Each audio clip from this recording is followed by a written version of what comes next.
Hello students. हम लोग कर रहे थे एरोमेटिक हाइड्रोकार्बन के लेक्चर्स और उस सीक्वेंस में आज हम करेंगे लिमिटेशन ऑफ फ्रीडलक्राफ्ट रिएक्शन क्या है, ओजोलिसिस ऑफ बेंजीन और उसके कुछ डेरिवेटिव्स का, side chain oxidation most important reaction है, रिडक्शन क्लोरिनेशन ये सब रिएक्शन जो है, और oxidation with V2O5, oxidation with oxygen in presence of V2O5 catalyst, ये सब इंपॉर्टेंट रिएक्शन है। चलिए शुरू करते हैं limitation of Friedel-Crafts reaction. Friedel-Crafts reaction बोलने का मेरा मतलब है एल्काइलेशन और एसाइलेशन बोथ। तो पहला पॉइंट है जो हमने ड्यूरिंग ड्यूरिंग फ्रीडलक्राफ्ट एल्काइलेशन जब किया था, तो फ्रीडलक्राफ्ट एल्काइलेशन का जो इलेक्ट्रोफाइल होता है वो क्या होता है, carbocation R plus. Friedel-Crafts alkylation में कार्बोकेटाइन बनता है और कार्बोकेटाइन की क्या स्पेशल प्रॉपर्टी है कि अपने आप को एडजस्ट कर सकता है, रीअरेंज हो सकता है अगर उसको स्टेबिलिटी गेन हो रही हो तो कई बार ऐसा होता है कि हम जो प्रोडक्ट बनाना चाहे, खासकर एल्काइलेशन में हम जो प्रोडक्ट बनाना चाहे वो नहीं बनता है, उससे अलग कुछ और वो भी ज्यादा बन जाता है।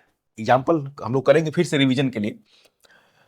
सिंस पहला लिमिटेशन क्या है, since carbocation since carbocation is an electrophile electrophile during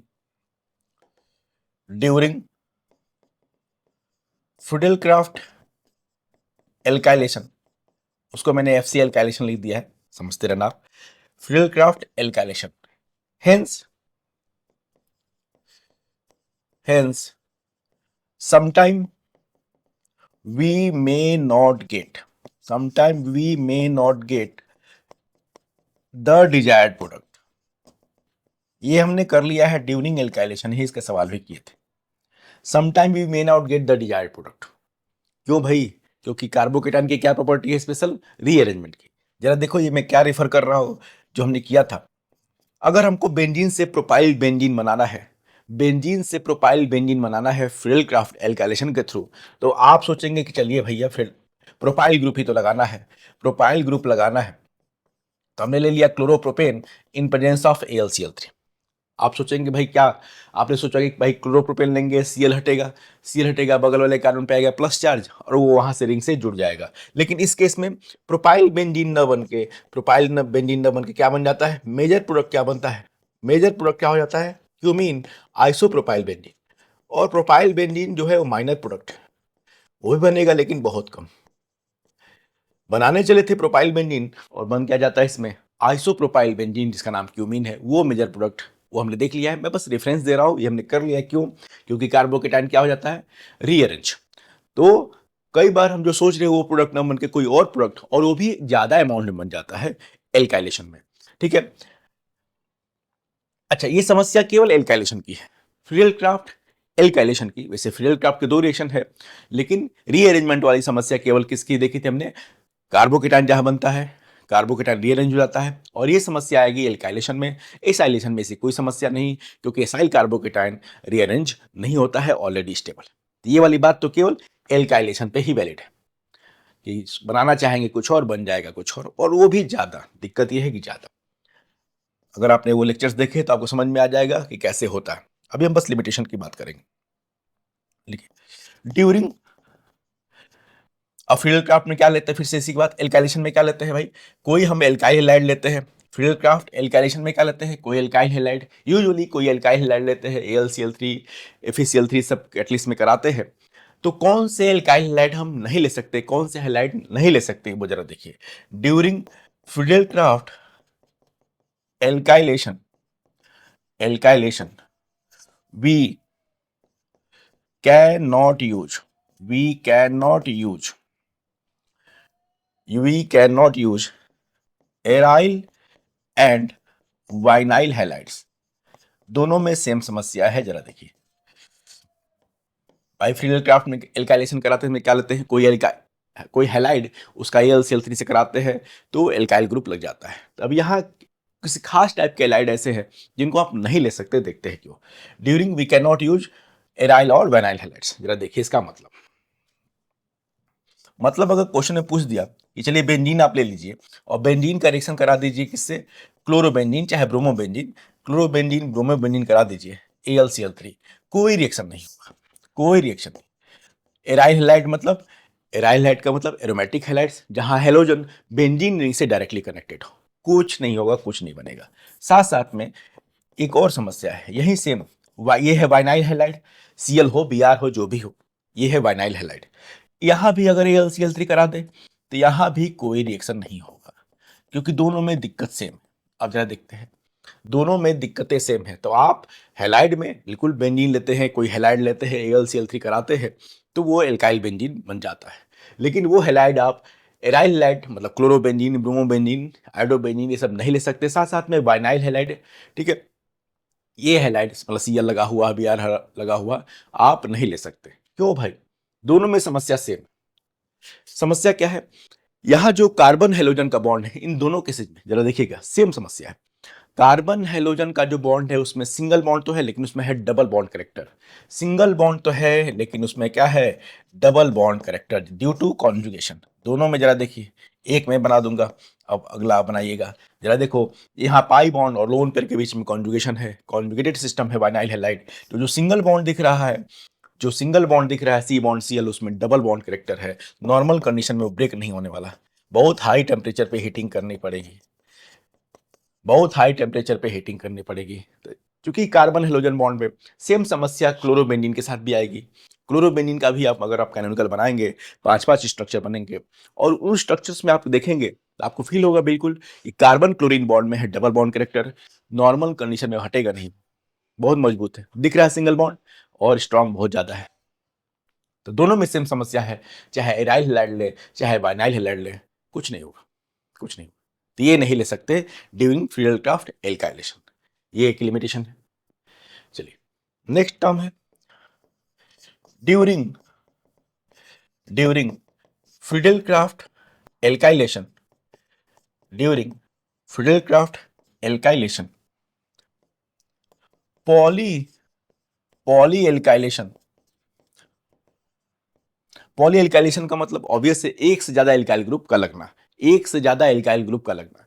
during Friedel Crafts alkylation poly alkylation में टेक प्लेस, पॉली एल्काइलेशन में टेक प्लेस। क्यों भाई? देखते हैं जरा। जैसे हमको बेंजीन से टोलुइन बनाना है, मान लो बेंजीन से टोलुइन बनाना है, तो ऑब्वियस है सीधा फ्रीडलक्राफ्ट एल्काइलेशन का रास्ता चुनेंगे।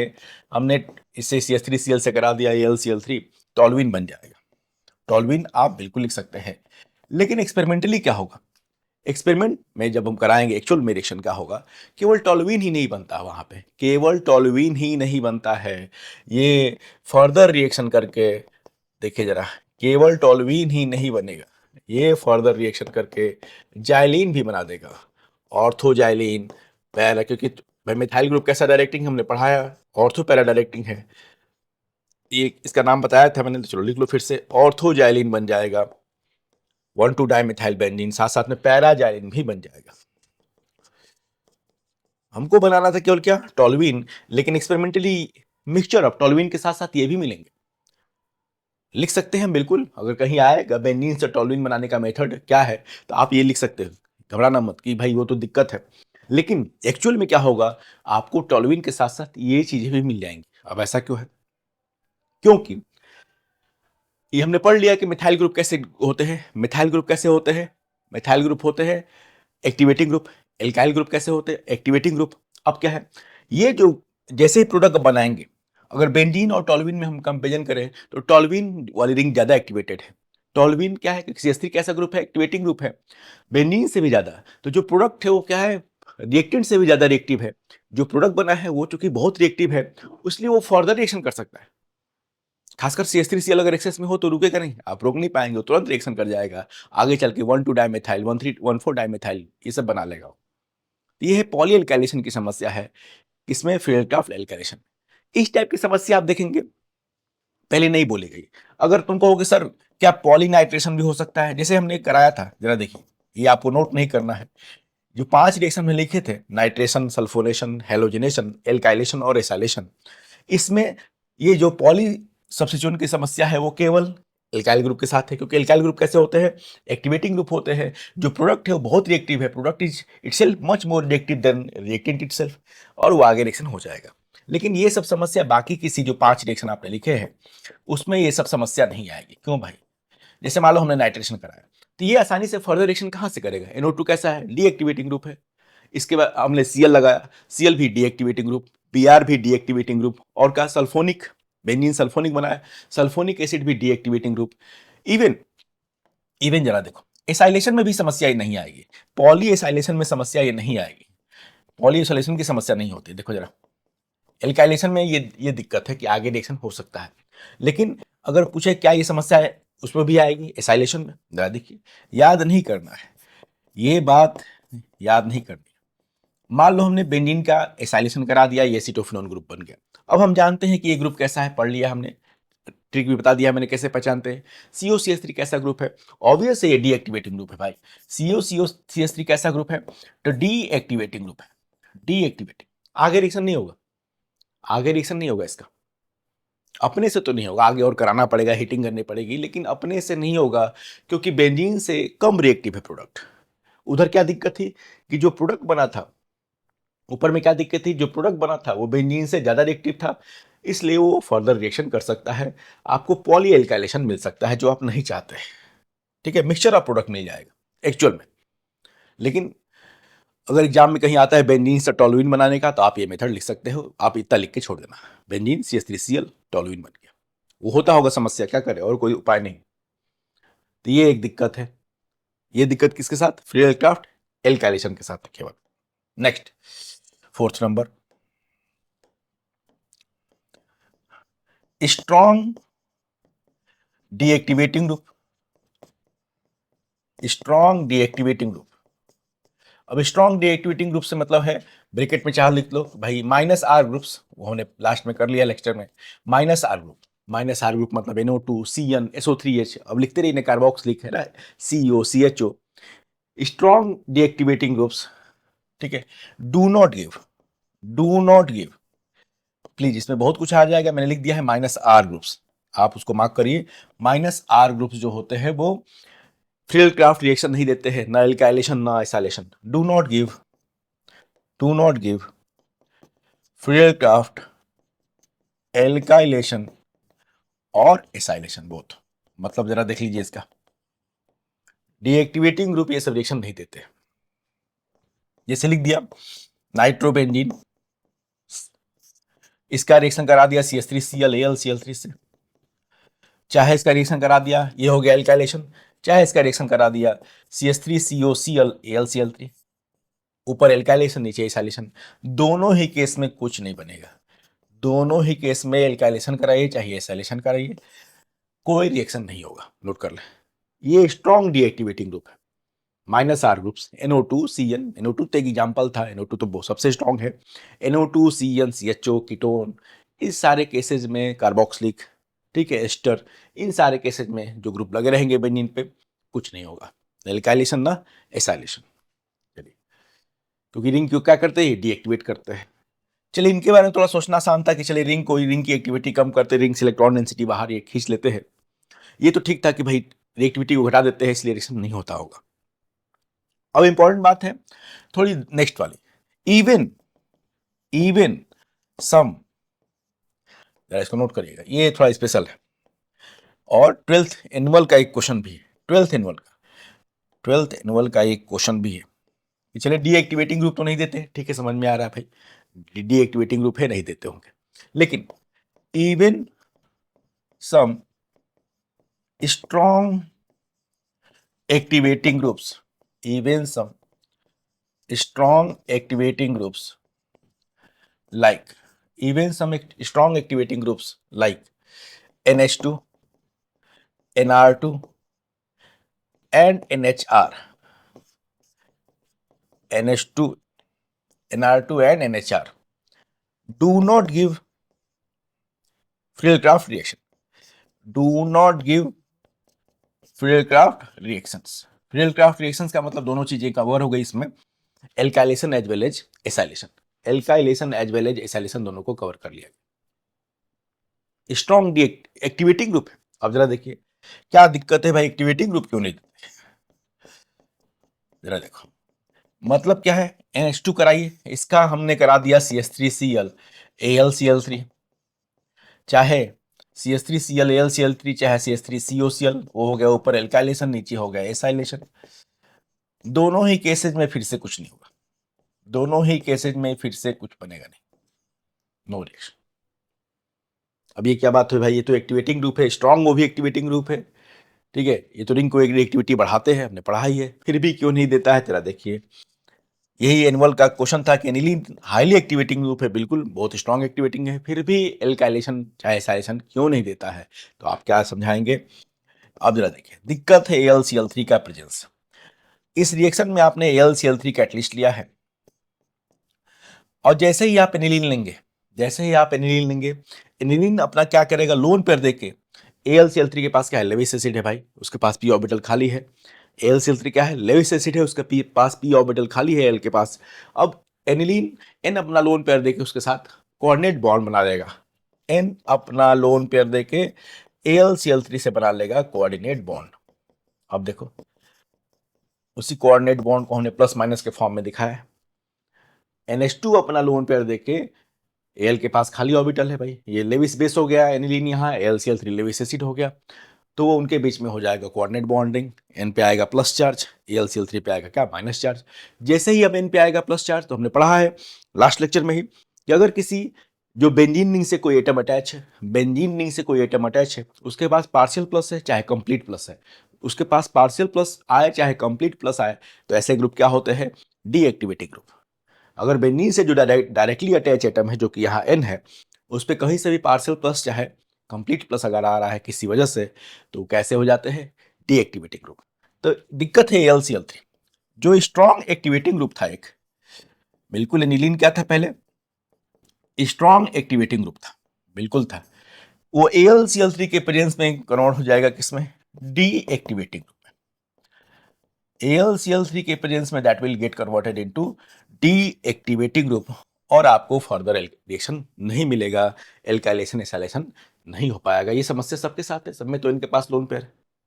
NH2 तो एक एग्जांपल था।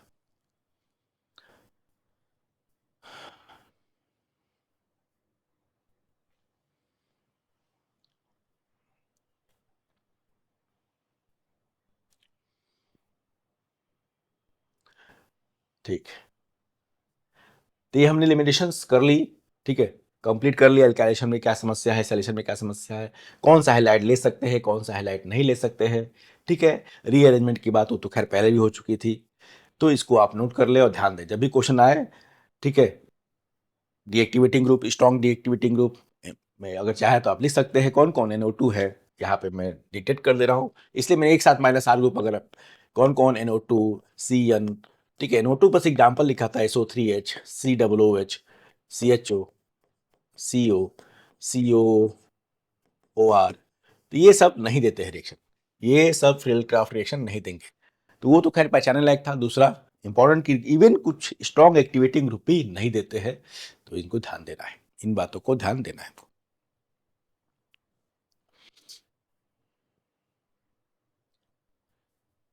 अब चलिए, अब आगे देखते हैं। तो ये हमने पहला टॉपिक लिख लिया, लिमिटेशंस। अब नेक्स्ट इंपॉर्टेंट रिएक्शन है, सबसे इंपॉर्टेंट, ओजोनोलिसिस। ओजोनोलिसिस बहुत फेमस रिएक्शन है, एल्कीन एल्काइन भी देते हैं, आप बहुत इंपॉर्टेंट है, उसका हम ट्रिक भी जानते हैं। तो अब हम बात करेंगे ozonolysis of benzene. Ozonolysis of benzene फिर से एक बार रिवीजन कर लेंगे, क्योंकि ये रिएक्शन तो हमने एल्कीन एल्काइन से पढ़ते आ रहे हैं, बहुत इंपॉर्टेंट है। और देखना यहाँ पे ऐसा सवाल भी डिस्कस करेंगे जो 11th एनुअल में आ चुका है आपके स्कूल के एग्जाम में, 11th के एनुअल एग्जाम में। Ozonolysis of benzene, when benzene is reacted with ozone in presence of zinc, in presence of zinc important है, इन प्रेजेंस ऑफ जिंक तो ठीक है, eight high temperature and pressure. Normal condition में reaction नहीं हो पाएगा, देखते हैं क्यों। एल्कीन एल्काइन में बड़ा आराम से हो जाता है ओजोनोलिसिस, बेंजीन में नहीं, बेंजीन चाहे एरोमेटिक कंपाउंड में नहीं। At high temperature and pressure, at high temperature and pressure it produces, it produces glyoxal, it produces glyoxal. जरा डिक्शन देख ले फिर, और एक बार रिवीजन भी कर ले ओजोलिसिस रिएक्शन का ट्रिक क्या था। रिएक्शन नया नहीं है, बिल्कुल एल्कीन एल्काइन से पढ़ते आ रहे हैं इसको, लेकिन अभी अब बेंजीन के रेफरेंस में प्लस O3 Zn, चलिए इसको ऐसे लिख देते हैं। बेंजीन का ओजोलिसिस कराना है in presence of zinc, high temperature and pressure, तो बनता है ग्लाइऑक्सल, CHO bond CHO, CHO bond CHO के 3, एथेन डाइल, एथेन डाइल का ही नाम है ग्लाइऑक्सल। देख लेते हैं फिर से कैसे बना। 3 मोल ग्लाइऑक्सल के बनेंगे। पहली बात, हाई टेम्परेचर प्रेशर क्यों? भाई देखो ये एरोमेटिक है, आप एरोमेटिक से आप जा रहे हैं नॉन एरोमेटिक की ओर, तो उसको तो बुरा ही लगेगा, नॉर्मल कंडीशन में तो होने नहीं देगा, उसकी एरोमेटिसिटी खत्म हो जाएगी भाई।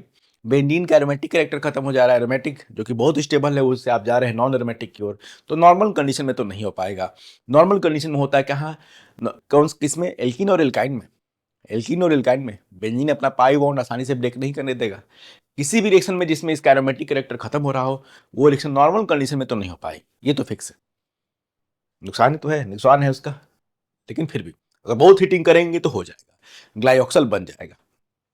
ट्रिक क्या था इस रिएक्शन का, फिर से याद करिए जरा, याद होगा, बहुत फेमस रिएक्शन है।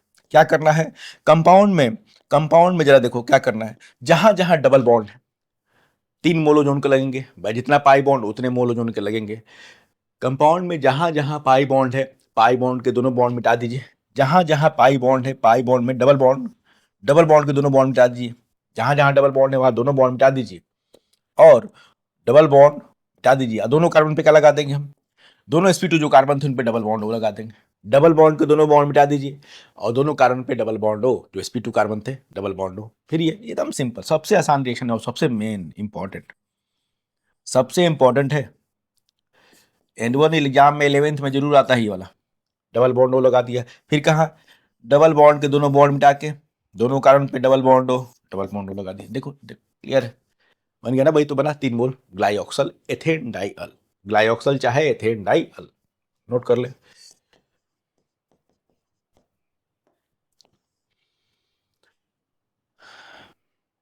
याद कर, बहुत सिंपल रिएक्शन है। डबल बॉन्ड जहां जहां है भाई, जितने जगह डबल बॉन्ड रहेगा उतना मोल ओजोन रहेगा। 3 डबल बॉन्ड थे तो 3 मोल ओजोन का लगेगा। डबल बॉन्ड जहां जहां है मिटा के डबल बॉन्ड ओ लगाते रहिए, आ जाएगा।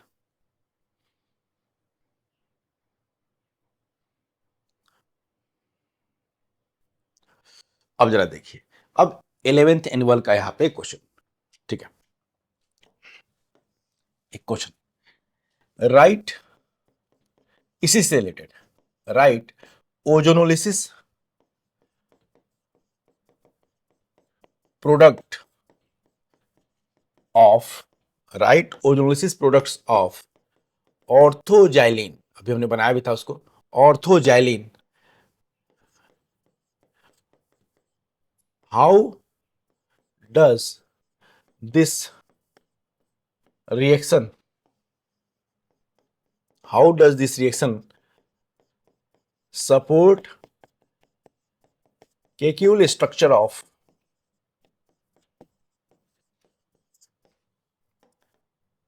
बेंजीन चाहे ऑर्थोजाइलिन। एग्जैक्ट क्वेश्चन मुझे नहीं याद है, लेकिन लमसम यही मतलब था, आप देखिएगा जरूर, एनसीईआरटी का ही रेफरेंस यही था। Right ozonolysis product of orthoxylene and how does this reaction support Kekule structure of ऑर्थोजाइलिन।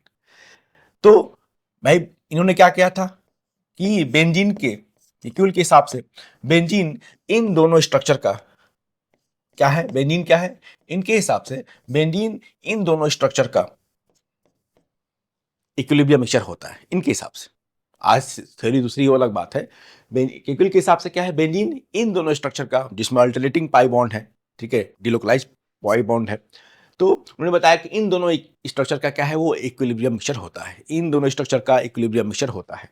इस हिसाब से अगर हम ऑर्थोजाइलिन बनाए, ऑर्थोजाइलिन बनाए, तो हम ऑर्थोजाइलिन को दो तरीके से दिखा सकते हैं। हम ऑर्थोजाइलिन के दो स्ट्रक्चर दिखा सकते हैं, आप जरा देखिए। एक स्ट्रक्चर ये होगा ऑर्थोजाइलिन का, तो केक्यूल के हिसाब से ऑर्थोजाइलिन को हम दो तरीके से बना सकते हैं। आज हम जानते हैं, बिल्कुल जानते हैं कि दो तरीके से, क्योंकि बेंजीन में पाई बॉन्ड क्या है, डीलोकलाइज पाई बॉन्डिंग। बेंजीन में पाई बॉन्ड क्या है, वो तीनों पाई बॉन्ड क्या है, अल्टरनेट पे डीलोकलाइज पाई बॉन्ड है। तो हम ऑर्थोजाइलिन को भी दो तरीके से दिखा सकते हैं, ठीक करिए। बिल्कुल, आज हम उसको कैनोनिकल स्ट्रक्चर बोलते हैं। आज हम इन दोनों क्या बोलते हैं? Canonical structure. लेकिन हम उनकी लैंग्वेज में बात कर रहे थे कि क्यूल ने क्या कहा था बेंजीन के बारे में। आज प्लीज ये इक्विलिब्रियम का साइन उनके रेफरेंस में लिखा गया है। आज हम जानते हैं कि ये दोनों क्या है? कैनोनिकल स्ट्रक्चर्स है। तो यही सवाल पूछ रहा है कि आप ऑर्थोजैलिन का ओजोनोसिस प्रोडक्ट लिखिए और जस्टिफाई करिए कि प्रोडक्ट ठीक है कि इक्विल स्ट्रक्चर के हिसाब से आ, उसी के हिसाब से ही है। अब चलो देखो, इस स्ट्रक्चर में अगर ओजोनोसिस कराएं इसका और इसका ओजोनोसिस कराएं तो देखते हैं कितने प्रोडक्ट बनेंगे, देखते हैं कितने डिफरेंट प्रोडक्ट बनते हैं। तरीका सिंपल है, जहां जहां डबल बॉन्ड है, डबल बॉन्ड के दोनों बॉन्ड मिटाइए, डबल बॉन्ड के दोनों बॉन्ड मिटाइए। जैसे बॉन्ड मिटाइए, डबल बॉन्ड ओ लगा दीजिए, डबल बॉन्ड ओ लगा दीजिए, बहुत सिंपल। यहाँ मिटाइए, यहाँ मिटाइए, इतना आसान तो रिएक्शन है बेचारा। डबल बॉन्ड ओ लगाया, फिर यहाँ यहाँ मिटाइए, डबल बॉन्ड ओ, चलो चलो यहाँ डबल बॉन्ड हो। तो आप देखेंगे कि इस स्ट्रक्चर से ओजोलिसिस करने पे हमको मिल रहा है, देख चेक कर लो, इस स्ट्रक्चर के थ्रू ओजोलिसिस करने पे हमको मिल रहा है 2 मोल 2 ऑक्सोप्रोपेनॉल का मिलेगा, 2 मोल बनेगा 2 ऑक्सोप्रोपेनॉल का, और 1 मोल मिलेगा क्या? ग्लाइऑक्सल का। चेक कर लीजिए इस स्ट्रक्चर के थ्रू 2 मोल 2 ऑक्सोप्रोपेनॉल का मिलेगा और 1 मोल ग्लाइऑक्सल चाहे एथेनडाइल का मिलेगा। अब यहाँ पे आते हैं, इस स्ट्रक्चर के थ्रू देखते हैं, फिर से वही, जहां जहां डबल बॉन्ड है दोनों बॉन्ड मिटाओ। इससे आसान कुछ रिएक्शन है नहीं, और इसे इंपॉर्टेंट नहीं, हाइड्रोकार्बन का सबसे इंपॉर्टेंट रिएक्शन है। डबल बॉन्ड हो, डबल बॉन्ड हो,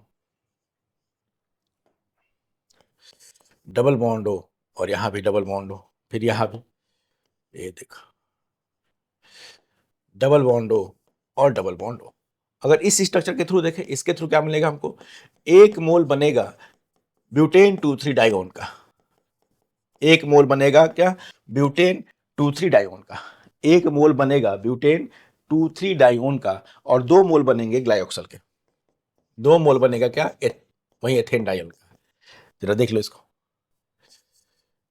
अगर अब पूछा जाए कितने डिफरेंट प्रोडक्ट कितने बने, मोल की बात नहीं, प्रोडक्ट डिफरेंट कितने बने, तो 3 प्रोडक्ट बने हैं डिफरेंट। एक बना है मोल नहीं, डिफरेंट डिफरेंट प्रोडक्ट कितने बने? एक बना है 2 ऑक्सोप्रोपेनॉल, एक है ग्लाइऑक्सल और एक है ब्यूटेन 2,3 आयोन। मोल की बात नहीं। तो इसका मतलब ऑर्थोजेलिन के ओजोलिसिस से 3 डिफरेंट प्रोडक्ट बनते हैं। अब ये इंपॉर्टेंट क्यों है कि ये इक्विल स्ट्रक्चर को क्यों सपोर्ट करता है? अगर आप कोई एक स्ट्रक्चर लेते हैं, अगर ऑर्थोजेलिन का कोई एक स्ट्रक्चर लेके बात करते हैं, आपको तो 2 ही डिफरेंट प्रोडक्ट मिलते हैं। अगर ऑर्थोजेलिन का केवल एक स्ट्रक्चर आप कंसीडर करते हैं, जो कि होता नहीं है, ऑर्थोजेलिन का केवल एक स्ट्रक्चर आप कंसीडर करते हैं, तो आप मैक्सिमम आपको 2 ही प्रोडक्ट मिलते हैं, चाहे ये दोनों चाहे वो दोनों। लेकिन क्या होता है, एक्सपेरिमेंटल रिजल्ट दिखाते हैं कि ऑर्थोजेलिन का जब ओजोलिसिस करते हैं तो 3 डिफरेंट प्रोडक्ट बनते हैं। ऑर्थोजेलिन का ओजोलिसिस जब करा जाता है तो 3 डिफरेंट प्रोडक्ट बनते हैं, और उसको आप तभी जस्टिफाई कर सकते हैं जब हम ऑर्थोजेलिन के दोनों स्ट्रक्चर कंसीडर करें। प्लीज, आज हम जानते हैं कि दोनों स्ट्रक्चर कैनोनिकल है, लेकिन हम लाइन के यहाँ रिवर्सिबल साइड नहीं, कहने से हमको डबल हेडेड एरो बनाना चाहिए था। लेकिन हमने बात की है केक्यूल के डिफरेंस में, इन्होंने ऐसा माना था कि ऑर्थोजेलिन के जो 2 स्ट्रक्चर होंगे वो इक्विलिब्रियम में रहते होंगे, उनका ऐसा मानना था जब तक रेजोनेंस वगैरह की थ्योरी नहीं थी। उनसे भी पहले बहुत सारे साइंटिस्ट ने अलग अलग थ्योरी दी थी बेनिन के स्ट्रक्चर के बारे में। तो हम उनके लैंग्वेज बात कर रहे थे। उन्होंने कहा कि ऑर्थोजेलिन को हम 2 तरीके से बना सकते हैं, जिसमें अल्टरनेटिंग पाई बॉन्ड होंगे और दोनों ही स्ट्रक्चर आपस में इक्विलिब्रियम में रहते होंगे। इस स्ट्रक्चर के थ्रू कुछ ओजोलिसिस प्रोडक्ट मिलेंगे, उसके थ्रू कुछ ओजोलिसिस प्रोडक्ट मिलेंगे। किसी एक सिंगल स्ट्रक्चर को कंसीडर करके, किसी आप सिंगल स्ट्रक्चर को कंसीडर करके मैक्सिमम 2 ही प्रोडक्ट जस्टिफाई कर सकते हैं। लेकिन एक्सपेरिमेंट क्या बताता है? भाई बात तो सही है, आपके कहने से तो नहीं होगा। एक्सपेरिमेंट क्या बताता है कि नहीं भाई, 2 प्रोडक्ट नहीं 3 प्रोडक्ट मिलते हैं। अब आप बताइए, तो एक्सपेरिमेंटल रिजल्ट का वेरिफिकेशन कैसे कर सकते हैं? अगर हम दोनों स्ट्रक्चर को कंसीडर करें तब। प्लीज घबराना मत, सही इक्विलिब्रियम का साइन क्यों बना है, तो कैनोनिकल स्ट्रक्चर आप सोच सकते हैं। लेकिन आप जानते हैं भाई, आज आपको किसी ने बता दिया है, आपने रेजोनेंस थ्योरी पढ़ रखी, जब इसे थ्योरी नहीं था, तो भाई हम इनके लैंग्वेज में बात कर रहे हैं, केक्यूल की लैंग्वेज में बात की जा रही है। तो उन्होंने कहा था, जब ये कॉन्जुगेशन रेजोनेंस का टर्म नहीं था, जब ठीक है थ्योरीज बाद में बनाई जाती है, आप काबिल नहीं है, आपको किसी ने बनाया है, उन लोगों ने महान काम किया है, तो हम उनके लैंग्वेज में बात कर रहे हैं कि उन्होंने केक्यूल ने कहा था कि ये 2 स्ट्रक्चर का इक्विलिब्रियम मिक्सचर होता है, बेंजीन चाहे जाइलिन चाहे जो भी बात करें।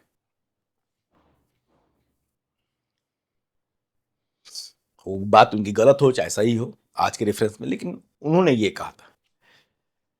चलिए, तो ये था एनुअल एग्जाम का क्वेश्चन, याद रखे ना, वो से रिलेटेड। अब अब हम नेक्स्ट बात करेंगे कुछ और रिएक्शन के, रिडक्शन ऑफ बेंजीन। बहुत इंपॉर्टेंट, छोटे छोटे लेकिन बहुत इंपॉर्टेंट रिएक्शन है रिडक्शन ऑफ बेंजीन। चाहे बोल सकते हैं hydrogenation, when benzene is reacted with hydrogen in presence of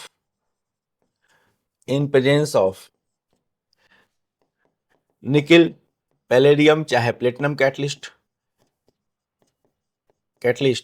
at high temperature and pressure, TNP लिख दे रहा हूं मैं, high temperature and pressure, it produces cyclohexane,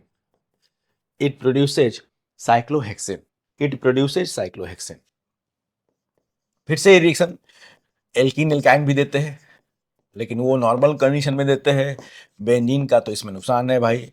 ये पाई क्या कर रहा था, एल्कीन का रिएक्शन है जिसका नाम लिखा था हमने सेबेटियर सेंडरेंस रिडक्शन, ये वही रिएक्शन है। लेकिन क्या करना है भाई, जितने पाई बॉन्ड होंगे उतने मोल H2 का लगता है। निकेल पैलेडियम चाहे प्लेटिनम कैटलिस्ट के प्रेजेंस में क्या बनेगा, साइक्लोहेक्सेन। और इस रिएक्शन में जो एनर्जी जनरेट होती है उसको क्या बोलते हैं, एंथैल्पी ऑफ हाइड्रोजनेशन। इस रिएक्शन में जो एनर्जी जनरेट होती है उसको क्या बोलते हैं हम, एंथैल्पी ऑफ हाइड्रोजनेशन, जिसके मेजरमेंट के थ्रू हम बेंजीन का रेजोनेंस एनर्जी भी निकाल सकते हैं। आगे हम क्वेश्चन करेंगे उसका, जब क्वेश्चन का डिस्कशन होगा। तो भाई क्या करना है, जहां जहां पाई बॉन्ड है पाई बॉन्ड को मिटा के, केवल पाई बॉन्ड को, सिग्मा को नहीं, पाई बॉन्ड को मिटा के दोनों कार्बन पे एच लगा देना है, लगा दीजिए, 6 लगेंगे भाई। पाई बॉन्ड को मिटा के दोनों कार्बन पे एच लगा दीजिए, हो जाएगा साइक्लोहेक्सेन। और एक ऐसा प्रोसेस है एक्जोथर्मिक, चलो मैं बना दे रहा हूं। ये प्रोसेस कैसा है एक्जोथर्मिक, कुछ एनर्जी रिलीज होती है, वो नहीं बता सकते, वो तो एक्सपेरिमेंटल डेटा है। और इस एंथैल्पी को हम बोलते हैं एंथैल्पी ऑफ हाइड्रोजिनेशन।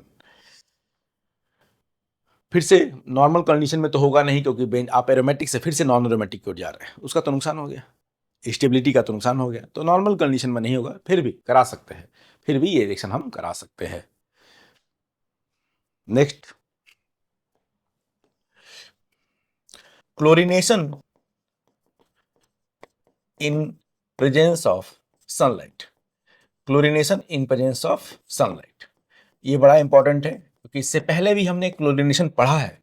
बेंजीन का क्लोरीनेशन बिल्कुल पढ़ा है, लेकिन वो इन प्रेजेंस ऑफ क्या था, लेविस एसिड कैटलिस्ट। दोनों चीजों को फिर से साथ में लिखा जाएगा, जरा देखिए। इससे पहले हमने क्या पढ़ा, कि क्लोरीनेशन तो सर पहले ही पढ़ा है, हेलोजिनेशन, इलेक्ट्रोफिलिक सब्स्टिट्यूशन का कैटेगरी था हेलोजिनेशन, उसमें हमने क्लोरीनेशन पढ़ा। तो हमने क्या देखा कि Cl2 की प्रेजेंस में, चाहे Cl2 लेते हैं फिर Cl3 की प्रेजेंस में कराएंगे, तो एक H हट के क्या लग जाएगा, Cl। प्लीज अभी हम बात दूसरी कर रहे हैं, और HCl बनेगा, ये हम पढ़ चुके हैं। ये रिएक्शन अलग है, यहाँ सनलाइट इंपॉर्टेंट है, सनलाइट का प्रेजेंस। फिर से इसी में लिख देगा, इसी में जरा देखो, अगर हम Cl2 की जगह 6Cl2 ले लें, 6Cl2 FeCl3, याद रखना है लेविस एसिड कैटलिस्ट लिखा रहेगा डार्क में, डार्क, तो क्या बन जाएगा, 6Cl लग जाएंगे, 6Cl लग जाएंगे। आप इनको नोट करो चाहे नहीं, अपना रिएक्शन अब अलग है। ये वो रिएक्शन है जो हम पहले पढ़ चुके हैं, ये तो वो रिएक्शन है जो हम पहले पढ़ चुके हैं। और ये दोनों, ये कैटेगरी कैसी है, ये हमने पढ़ा किसमें, ये कहलाता है इलेक्ट्रोफिलिक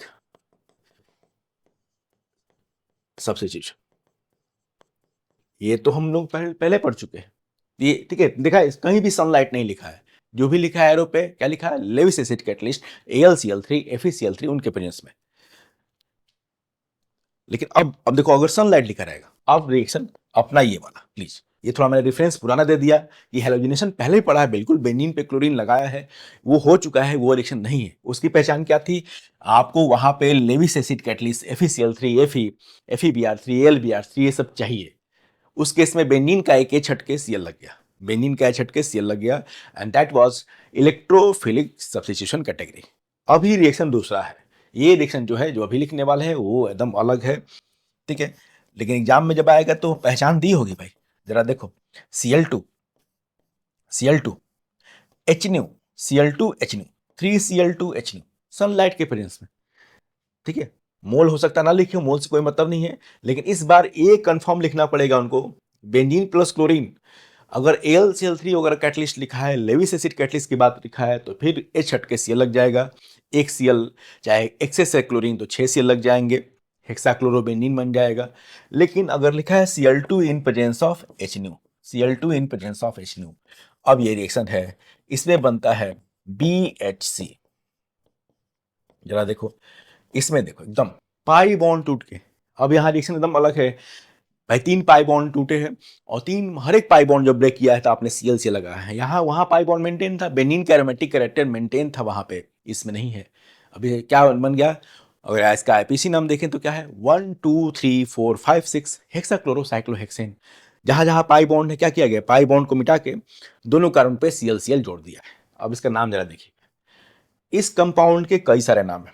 फॉर्मूला क्या है इसका, अगर फॉर्मूला देखे तो आएगा C6H6Cl6, यही तो आएगा।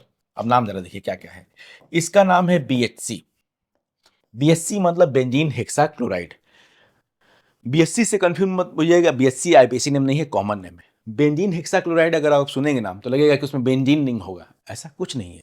बेंजीन रिंग नहीं है, इसमें साइक्लोहेक्सेन की रिंग है। ये नाम बस बेंजीन हेक्साक्लोराइड है, ठीक है। बेंजीन हेक्साक्लोराइड कॉमन नेम है, बस वो बेंजीन से बना हुआ है इसलिए। अदरवाइज इसका नाम क्या है, 1 2 3 4 5 6 हेक्साक्लोरोसाइक्लोहेक्सेन। तो BHC बेंजीन हेक्साक्लोराइड। और इसका नाम क्या है, और इसका नाम देखिए, अरे और इसका नाम देखिए, इसका नाम है 666। अरे 6 कार्बन 6 हाइड्रोजन 6 क्लोरीन। चाहे इसका नाम है लिंडेन, लिंडेन भी इसका नाम है। जब इसका आइसोमर्स बहुत सारे बनेंगे, अगर आपने आइसोमर पढ़ा है तो जानते हैं इसके कई सारे आइसोमर होंगे, और उसी में से एक आइसोमर इसका, उसी में से एक स्पेसिफिक आइसोमर को हम गैमेक्सिन भी बोलते हैं। इसी का एक स्पेसिफिक आइसोमर गैमेक्सिन भी कहलाता है, जो कि एक इंसेक्टिसाइड है, कीड़े मारने की दवा, इंसेक्टिसाइड। इसी का BHC का ही एक स्पेसिफिक आइसोमर क्या है, इंसेक्टिसाइड गैमेक्सिन। नोट कर ले, गैमेक्सिन। ओहो।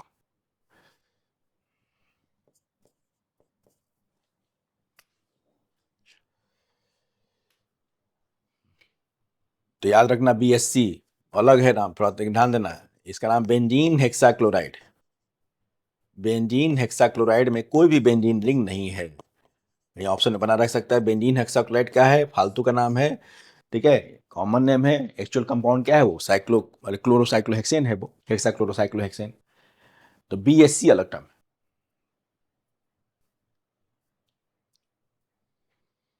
बेंजीन हेक्साक्लोराइड, कहीं भी बेंजीन रिंग नहीं। तो हमने दोनों डायरेक्शन को ध्यान दो, यहाँ पे दोनों चीजों को मिल तरह कंपेरिजन कर लीजिएगा।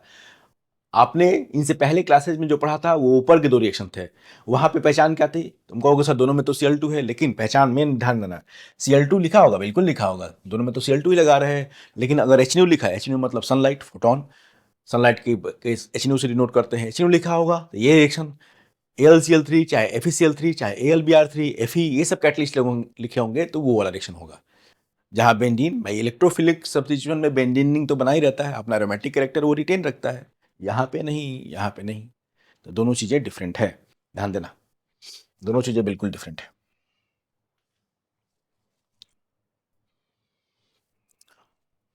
अब नेक्स्ट है oxidation. Oxidation in presence of oxidation in presence of B2O5 catalyst. Oxidation in presence of B2O5 catalyst.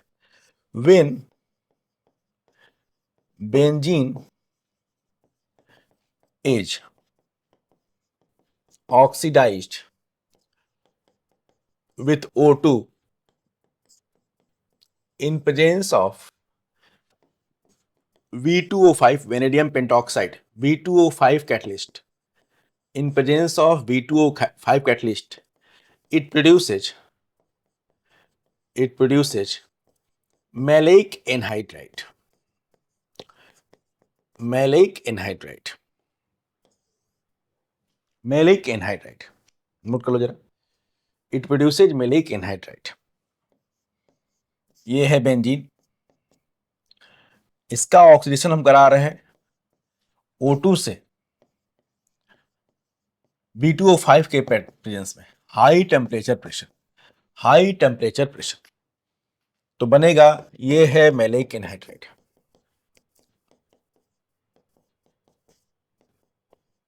Plus CO2 plus water, plus CO2 plus water, balance नहीं है, करते रहिएगा। ये है मैलिक एनहाइड्राइड, ध्यान देना, मैलिक एनहाइड्राइड। भाई मैलिक एसिड क्या है? भाई एनहाइड्राइड बनते कैसे? एनहाइड्राइड हमने पढ़ा है कार्बोक्सिलिक एसिड के दो मॉलिक्यूल में से वाटर हटाने पे कार्बोक्सिलिक एसिड का तो एनहाइड्राइड है ये। कार्बोक्सिलिक एसिड के दो मॉलिक्यूल से वाटर हटाने से बनते हैं एनहाइड्राइड। तो ये जो एसिड है but two ene dioic acid, but two ene dioic acid, इसके दो फॉर्म होते हैं सिस ट्रांस, तो सिस फॉर्म को हम मैलिक एसिड बोलते हैं। ये है मैलिक एसिड, कॉमन नेम है इसका। अब ऑब्वियस है कि इसी में से हम H2 हटा देंगे, मैलिक एसिड में से हम H2 हटा देंगे।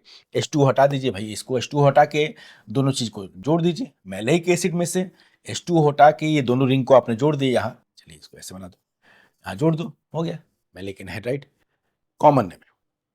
अब इंपॉर्टेंट बात यह है कि बेंजीन ही नहीं, बेंजीन के कुछ भाई लोग भी ये रिएक्शन देते हैं, उनको भी जरा देख लेना यहीं पे, उनको भी जरा देख लेना यहीं पे, बेंजीन ही नहीं लेकिन यही काम आएगा हमारे पास। मान लो अब लिख दिया है इसमें नेपथलीन, नेपथलीन का अगर यही रिएक्शन करा है, नेपथलीन का यही रिएक्शन करा है V2O5 के प्रेजेंस में, high temperature and pressure, high temperature and pressure, high temperature and pressure, naphthalene का करा है, तो क्या बनेगा इस केस में? मिलता जुलता प्रोडक्ट, मिलता जुलता ही प्रोडक्ट, ये है phthalic anhydride, phthalic anhydride,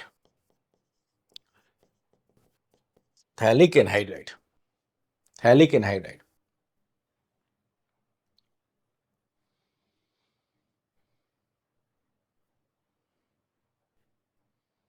phthalic anhydride, याद रखना। साथ साथ में आप जरा देखो, अगर मान लो हमारे पास ऐसा रिंग जिसमें एक लगा है NH2 ग्रुप, NH2 कैसा ग्रुप है? NH2 कैसा ग्रुप है? एक्टिवेटिंग ग्रुप है, ये हमने पढ़ लिया है। NH2 कैसा ग्रुप है? एक्टिवेटिंग ग्रुप है, एक्टिवेटिंग ग्रुप। तो जब भी दो रिंग हो और एक रिंग में एक्टिवेटिंग लगा हो, ठीक है, एक रिंग में रिलेटिवली स्ट्रॉन्ग एक्टिवेटिंग ग्रुप लगा हो, तो हमेशा जिस रिंग में एक्टिवेटिंग ग्रुप लगा रहेगा उसी का होगा ऑक्सीडेशन, बनेगा उसी टाइप का प्रोडक्ट। जिस रिंग में एक्टिवेटिंग ग्रुप लगा रहेगा उसी का होगा ऑक्सीडेशन। ऊपर वाले रिंग में तो नॉर्मल था नेपथलीन, दोनों रिंग कहीं किसी का ऑक्सीडेशन करा दिया आपने थैलिक में। अदरवाइज अगर कोई एक्टिवेटिंग ग्रुप लगा है तो हमेशा उसी रिंग का, जिसमें एक्टिवेटिंग ग्रुप लगा है, उसी रिंग का कंप्लीट ऑक्सीडेशन हो जाएगा। जरा देखना, दो क्वेश्चन यहाँ बहुत इंपॉर्टेंट है। यहाँ भी वही बनेगा थैलिक एनहाइड्राइड। किस रिंग का ऑक्सीडेशन कराया है मैंने? इस रिंग का ऑक्सीडेशन कराया है, दोनों रिंग में से। भाई ऊपर तो नॉर्मल था, किसी एक रिंग का आपने ऑक्सीडेशन करा दिया, एक रिंग को छोड़ दिया, यही तो किया है। इसमें फिक्स है, जब एक रिंग में एक्टिवेटिंग ग्रुप लग गया रिलेटिवली, तो उसी रिंग का क्या हो जाएगा? ऑक्सीडेशन हो जाएगा। फिर से क्या बन जाएगा? Phthalic anhydride. फिर से क्या बन जाएगा? Phthalic anhydride. क्योंकि एक्टिवेटिंग ग्रुप रिंग में इलेक्ट्रॉन डेंसिटी बढ़ाते हैं, एक्टिवेटिंग ग्रुप रिंग में इलेक्ट्रॉन डेंसिटी बढ़ाते हैं, इस रिंग में इलेक्ट्रॉन डेंसिटी ज्यादा होगी, और जिस रिंग में इलेक्ट्रॉन डेंसिटी ज्यादा होगी उसी का बहुत आसानी से होता है ऑक्सीडेशन। एक और सवाल यहाँ पे इंपॉर्टेंट है, अगर एक रिंग में डीएक्टिवेटिंग ग्रुप लगा दे, जान लो रिंग में इलेक्ट्रॉन डेंसिटी जितनी ज्यादा होगी उतना आसानी से उसका क्या होगा? ऑक्सीडेशन। रिंग में इलेक्ट्रॉन डेंसिटी जितनी ज्यादा होगी उतना आसानी से उसका क्या होगा?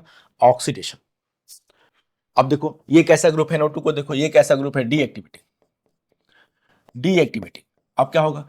इस बार भी इसी रिंग का ऑक्सीडेशन होगा, इस बार भी किस रिंग का ऑक्सीडेशन होगा? ये रिंग बच जाएगा, क्योंकि डीएक्टिवेटिंग ग्रुप अपने रिंग को बचा लेगा, इस रिंग का ऑक्सीडेशन नहीं। देखो तीनों क्वेश्चन में जरा अंतर समझिए। पहला क्वेश्चन नॉर्मल था, किसी एक रिंग का हमने ऑक्सीडेशन कर दिया है, एक रिंग को बचा लिया। दूसरे क्वेश्चन में उस रिंग का ऑक्सीडेशन किया है जिसमें एक्टिवेटिंग ग्रुप लगा है।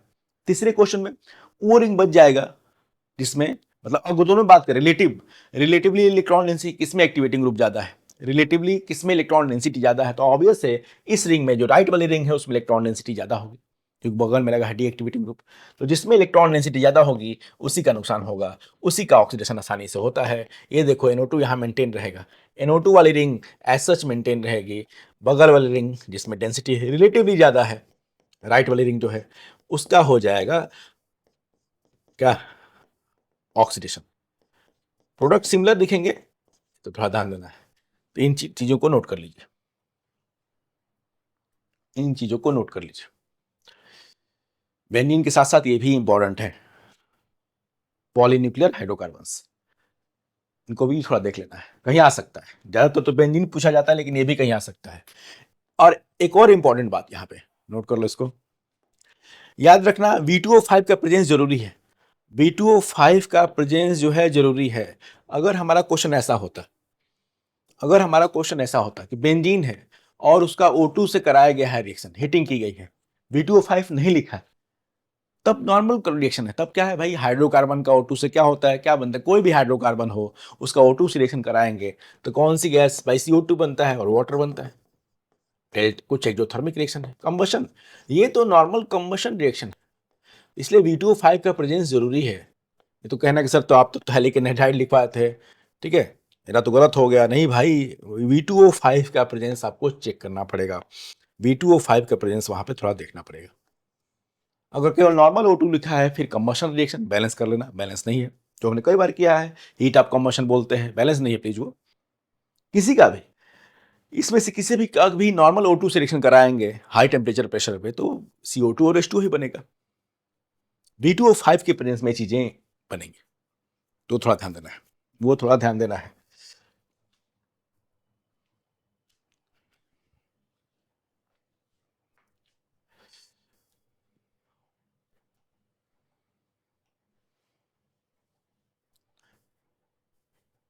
तो किस रिंग का ऑक्सीडेशन होगा, जिस रिंग में इलेक्ट्रॉन डेंसिटी रिलेटिवली ज्यादा होगी उस रिंग का आसानी से होता है ऑक्सीडेशन।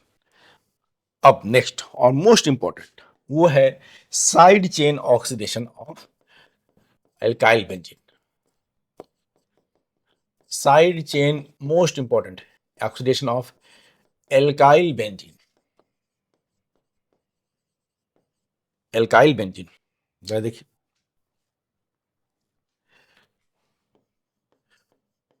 वेन एल्काइल बेंजीन, चाहे इनको एरीन्स भी बोलते हैं, एरीन्स, एरीन्स मतलब जैसे मिथाइल बेंजीन, एथाइल बेंजीन, उनका परिवार का नाम है। मतलब बेंजीन पे कोई एल्काइल चेन लगाओ, प्रोपाइल, एथाइल, मिथाइल, ठीक है, आइसोप्रोपाइल जो भी लगाओ, तो they are commonly called arenes. When alkyl benzenes are reacted with, most important reaction है ये, कन्वर्जन बहुत काम आएगा, बहुत ज्यादा, रिएक्टेड विथ एल्कलाइन KMnO4 और K2Cr2O7 और स्ट्रॉन्ग ऑक्सीडाइजिंग एजेंट है, इनमें से कुछ भी, पोटेशियम डाइक्रोमेट चाहे सोडियम डाइक्रोमेट, चाहे सबसे ज्यादा आपको मिलेगा एल्कलाइन KMnO4, ठीक है, they always, they always, always important word है ऑलवेज यहां पे, get oxidize, they always get oxidize into benzoic acid. बड़ा अच्छा है, इसमें हमेशा एक ही प्रोडक्ट बनेगा, they always get oxidize into benzoic acid, benzoic acid, regardless of, regardless of length of side chain, length of side chain, side chain कितने carbon है उससे कोई मतलब नहीं है, साइड चेन में कितने कार्बन है उससे कोई मतलब नहीं है, और लेकिन condition, provided that the side chain must have at least, must have at least one, at least one benzylic hydrogen, at least one benzylic hydrogen. तो देखते हैं सबका टर्म क्या है, एक एक सिंपल एग्जाम्पल से सब क्लियर हो जाएगा, लिखने से ज्यादा। लेकिन बता दो बहुत इंपॉर्टेंट है, जब आप कन्वर्जन वाले क्वेश्चन करते हैं, इवन 11th की बात नहीं कर रहे, 12th में भी बहुत ये काम आएगा, इस रिएक्शन का बराबर रेफरेंस लेंगे, बहुत जरा आपको रिएक्शन सीक्वेंस में ये बहुत मिलेगा आपको, ये वाला reaction side chain oxidation of alkyl benzene, note कर ले। अब देखते हैं कि क्या क्या टर्म लिखे गए हैं। ये कह रहे हैं, जरा देखिए, कि बेंजीन पे कोई एल्काइल ग्रुप लगा दीजिए, एथाइल, मिथाइल, कुछ भी लगाइए, और इसका हम ऑक्सीडेशन करा दे रहे हैं alkaline KMnO4, alkaline KMnO4 followed by hydrolysis, चाहे K2Cr2O7 चाहे Na2Cr2O7, ये ज्यादा मिलेगा इसलिए मैंने यही लिखा है। तो क्या बनेगा प्रोडक्ट, बेंजोइक एसिड बनेगा, बेंजोइक एसिड। अब ये भाई किस में रिड्यूस हो जाता है एल्कलाइन मीडियम में, MnO2 में, KMnO4 किस में हमने पढ़ा है, एसिडिक मीडियम Mn+2 में, एल्कलाइन मीडियम में किस में, MnO2 में। ठीक है, बाकी आप बैलेंस करते रहेगा रेडॉक्स रिएक्शन में, वो मेरा यहाँ पर्पज नहीं। कंडीशन क्या है, मिथाइल ही नहीं, मिथाइल छोड़िए, मिथाइल क्या करना है, लीजिए और कितना भी बड़ा चेन बढ़ा दीजिए, लीजिए CH2 CH2 CH3 और जितना मन करे उतना बड़ा चेन बढ़ाइए, जितना मन करे 20 कार्बन कर दीजिए, कोई फर्क नहीं पड़ता यहाँ पे।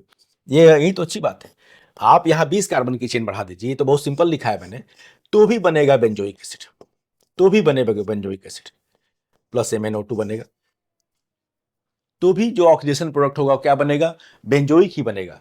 Methyl, ethyl, propyl, butyl, pentyl, जो भी एक्साइल, जो भी लगाते रहिए, लेकिन कुछ भी कितनी बड़ी भी चेन हो यहाँ पे, benzoic will always be the product. अब लेकिन कंडीशन क्या है कि इस कंपाउंड के पास जो भी आप यहाँ रिएक्टेंट ले रहे हैं उसके पास कम से कम एक बेंजीलिक हाइड्रोजन होना चाहिए। अब बेंजीलिक हाइड्रोजन क्या है, तो भैया हाइड्रोजन की कोई औकात नहीं होती है, उसकी पहचान किससे है, जिस कार्बन से बेचारा जुड़ा हुआ है उसी कार्बन से उसकी पहचान है। अब बेंजीलिक कार्बन, इसका मतलब ऑब्वियस है कि बेंजीलिक हाइड्रोजन का सेंस यहाँ पे है बेंजीलिक कार्बन से जुड़ा हुआ हाइड्रोजन, बेंजीलिक कार्बन से जुड़ा हुआ हाइड्रोजन। तो ये देखिए, ये जो कार्बन है बेंजीन रिंग से डायरेक्टली जो अटैच कार्बन है वो है बेंजीलिक कार्बन, नोट कर ले इसको, बेंजीलिक कार्बन, बेंजीन रिंग से जो डायरेक्टली अटैच कार्बन है, आगे लेंथ चेन का कितना बड़ा उससे कोई मतलब नहीं, पेंटाइल है 5 कार्बन की चेन, हेलिकाइल चेन की 6 कार्बन की, उससे कोई मतलब नहीं है। जो बेंजीलिक कार्बन है, चाहे इसको बोलते हैं बेंजीलिक कार्बन, चाहे इसको बोलते हैं अल्फा कार्बन, भी आपको दोनों मेंशन मिल सकता है, बेंजीलिक कार्बन चाहे अल्फा कार्बन, इस कार्बन के पास एटलीस्ट एक हाइड्रोजन भी है, इस कार्बन के पास एटलीस्ट अगर एक हाइड्रोजन भी है तो बनेगा वही बेंजोइक एसिड।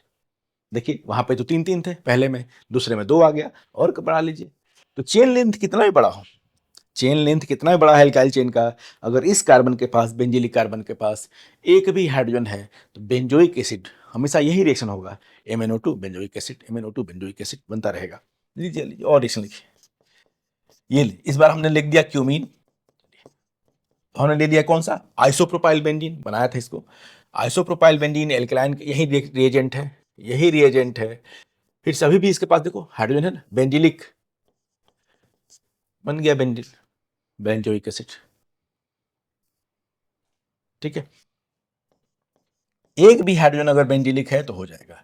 अब इस बार थोड़ा बदलते हैं, अब हमने ले लिया टर्ट ब्यूटाइल बेंजीन, अगर मान लो ये लिया टर्ट ब्यूटाइल बेंजीन, इतना ठीक है, क्या इसके पास एक भी बेंजिलिक हाइड्रोजन है, ये है बेंजिलिक कार्बन, पहले मार्क कर लो, बेंजिलिक कार्बन के पास हाइड्रोजन नहीं है इस बार, तो नो रिएक्शन, नो रिएक्शन, कुछ नहीं होगा under normal condition, normal condition, क्यों नो रिएक्शन, भाई कोई भी बॉन्ड हो हाई टेम्परेचर प्रेशर पे तो ब्रेक हो ही जाएगा, वो दूसरी बात है। जब भी हम नो रिएक्शन लिखते हैं तो उसका मतलब है कि जिन कंडीशन में ये सब रिएक्शन आसानी से हो जा रहे थे, जिस टेम्परेचर प्रेशर पे ये रिएक्शन आसानी से हो जा रहे थे, उस टेम्परेचर प्रेशर पे तो ये नहीं होगा क्योंकि इसके पास बेंजीलिक हाइड्रोजन नहीं है। लेकिन अगर बहुत हाई टेम्परेचर विगरस कंडीशन कर दे, विगरस कंडीशन में इसका रिएक्शन कराए, जो यूजुअली नहीं पूछा जाएगा, हम यही लिखेंगे कि क्या इसका रिएक्शन होगा, क्या इसका एल्कलाइन KMnO4 से कोई रिएक्शन होगा, तो हम लिखेंगे नो रिएक्शन। लेकिन अगर मेंशन है क्वेश्चन में कि विगरस कंडीशन, प्लीज ध्यान देना मेंशन रहेगा, अदरवाइज हम लिखेंगे नो रिएक्शन, तो क्या बन जाएगा, इन दैट केस ये प्रोडक्ट ऑक्सीडेशन प्रोडक्ट बन जाएगा, लेकिन नॉर्मली नहीं बनेगा, प्लीज ध्यान देना, नॉर्मली यही नोट करना है, नो रिएक्शन, क्योंकि इसके पास बेंजिलिक हाइड्रोजन नहीं है, नहीं, no reaction under normal condition, याद रखिएगा, no reaction under normal condition. अब जरा देखो, तो जिस तरह से हमने वहां V2O5 वाले में बेंजीन के भाई लोगों का भी देखा था रिएक्शन, तो चलिए इसकी भी देख लेते हैं, नेप्थलीन वगैरह का रिएक्शन, फिर से वही क्योंकि कहीं कहीं आ जाता है। चलिए नेप्थलीन ले लिया हमने, नेप्थलीन का वही एल्कलाइन KMnO4, नेप्थलीन का वही एल्कलाइन KMnO4 हाइड्रोलिसिस, तो इस बार बनेगा क्या, थैलिक एसिड, ये है थैलिक एसिड। फिर से वो बातें एप्लीकेबल होंगी कि जिस रिंग में इलेक्ट्रॉन डेंसिटी ज्यादा हो, जिस रिंग में इलेक्ट्रॉन डेंसिटी ज्यादा हो उसका होगा ऑक्सीडेशन, तो थैलिक एसिड या उससे मिलते जुलते प्रोडक्ट आपको भी दिखेंगे, ये है क्या है, थैलिक एसिड, वहां क्या बना था, थैलिक एनहाइड्राइड, और यहां बनेगा थैलिक एसिड। तो जब हम पॉलीन्यूक्लियर हाइड्रोकार्बन्स का ऑक्सीडेशन कराएंगे तो थैलिक एसिड चाहे उससे मिलते जुलते चीजें देखिए, देखिए इस बार यहाँ एक रिंग लिया जिसमें NO2 लगा दिया और एक रिंग को ऐसे छोड़ दो। क्या बताया गया था, जो रिंग में इलेक्ट्रॉन डेंसिटी रिलेटिवली ज्यादा हो, मतलब जिसमें एक्टिवेटिंग ग्रुप लगा हो, उसका होता है ऑक्सीडेशन। NO2 कैसा है, डीएक्टिवेटिंग ग्रुप, वो अपनी रिंग को तो बचा लेगा, तो बगल वाली रिंग का, NO2 वाली रिंग का कुछ नहीं होगा, बगल वाली रिंग का ऑक्सीडेशन हो जाएगा, बगल वाली रिंग का ऑक्सीडेशन हो जाएगा। बहुत इंपॉर्टेंट है ये सब्जेक्ट। फिर देखो,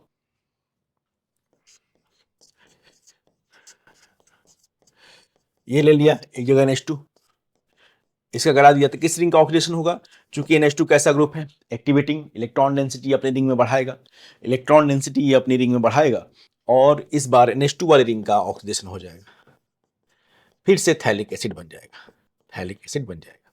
नोट कर लें। और कुछ क्वेश्चन देख लेते हैं इसका इंपॉर्टेंट। साइड चेन ऑक्सीडेशन बहुत इंपॉर्टेंट रिएक्शन है, एक कन्वर्जन क्वेश्चन भी इसका हम देखेंगे, एक कन्वर्जन क्वेश्चन भी इसका हम देखेंगे, बहुत काम आएगा ये, बहुत रिएक्शन काम आएगा।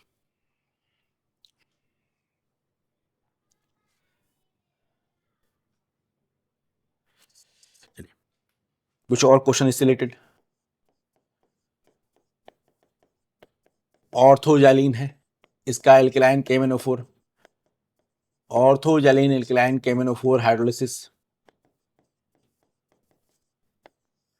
ओहो, फिर लिख लीजिए मेटाजैलिन, कुछ नाम यहाँ मेंशन करना है मुझे, नाम वो जरूरी है, काम आएंगे, कॉमन नेम, IPSC तो आप बहुत अच्छे से जानते हैं, कुछ कंपाउंड्स के कॉमन नेम आगे बहुत यूज होंगे, इन दोनों कंपाउंड्स का हम देख लेते हैं। ऑर्थोजैलिन, मेटाजैलिन और पैराजैलिन का ऑक्सीडेशन प्रोडक्ट। रिएक्शन तो बहुत सिंपल है, क्या करना है, दोनों भाई CH3 को हटा के क्या लगा देना है, COOH। इस कंपाउंड का नाम हम देख चुके हैं, ये है थैलिक एसिड, P साइलेंट है इसका, ये है थैलिक एसिड, बार बार लिखने से नाम याद होगा। थैलिक एसिड का IPC नेम क्या होगा, benzene 1,2 dicarboxylic acid, benzene 1,2 dicarboxylic acid. फिर दूसरा, इस बार दोनों होंगे एक दूसरे के रिस्पेक्ट में, भाई CH3 की जगह COOH तो आएगा मेटा पोजीशन पे, इसका नाम है common isophthalic acid, isophthalic acid, isophthalic acid. और ये जिसको आप आगे चल के पॉलीमर्स में पढ़ेंगे, टेरिप्थैलिक एसिड का, डेक्रॉन में यूज होता है ये, तो ये है टेरिप्थैलिक एसिड।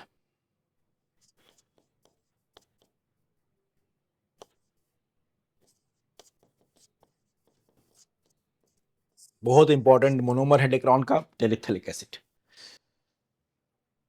कुछ नहीं, रिएक्शन तो बहुत सिंपल है भाई, कार्बन की चेन, जहां जहां कार्बन की चेन है कितनी बड़ी चुनो, अरे मिथाइल छोड़ो, मैं दोनों जगह इथाइल भी लगाता, दोनों जगह इथाइल इथाइल लगाता, प्रोपाइल लगाता, तो भी बनता प्रोडक्ट वही, यही तो बता रहा है। कंडीशन बस ये है कि जो रिंग से डायरेक्टली कार्बन अटैच है उसके पास एक हाइड्रोजन तो चाहिए, बेंजिलिक हाइड्रोजन उसको बोलते हैं, चाहे अल्फा हाइड्रोजन भी बोल सकते हैं, अदरवाइज मिथाइल लीजिए, एथाइल, प्रोपाइल, कुछ भी लगाइए, इन सारे केसेज में प्रोडक्ट हम सामने है, वही बनेंगे प्रोडक्ट। बहुत इंपॉर्टेंट रिएक्शन है। अब इसका एक थोड़ा कन्वर्जन के टर्म में एक क्वेश्चन देख लेते हैं, बाकी आप करिएगा। कन्वर्ट टोल्यूइन इनटू बेंजीन, इसी रिएक्शन का एप्लीकेशन है, ऐसे तो बहुत सारे क्वेश्चन हो सकते हैं, लेकिन एक देख लेते हैं यहाँ पे, कन्वर्ट टोल्यूइन इनटू बेंजीन। तो सबसे पहले क्या करेंगे, टोल्यूइंस को हम बनाएंगे benzoic acid, alkaline KMnO4 hydrolysis, क्या बनेगा, बेंजोइक। अब बेंजोइक के बाद आप जानते हैं बेंजिक बेंजीन कैसे बनता है, बेंजोइक एसिड का रिएक्शन करा देंगे आप सोडा लाइम से, NaOH से, तो बन जाएगा क्या, ये CO2 उड़ा देना है, ठीक है, CO2 हटा दीजिए, बन जाएगा बेंजीन। और भी इसके बड़े इंपॉर्टेंट एप्लीकेशन है, मोस्ट इंपॉर्टेंट रिएक्शन है ये साइड चेन ऑक्सीडेशन।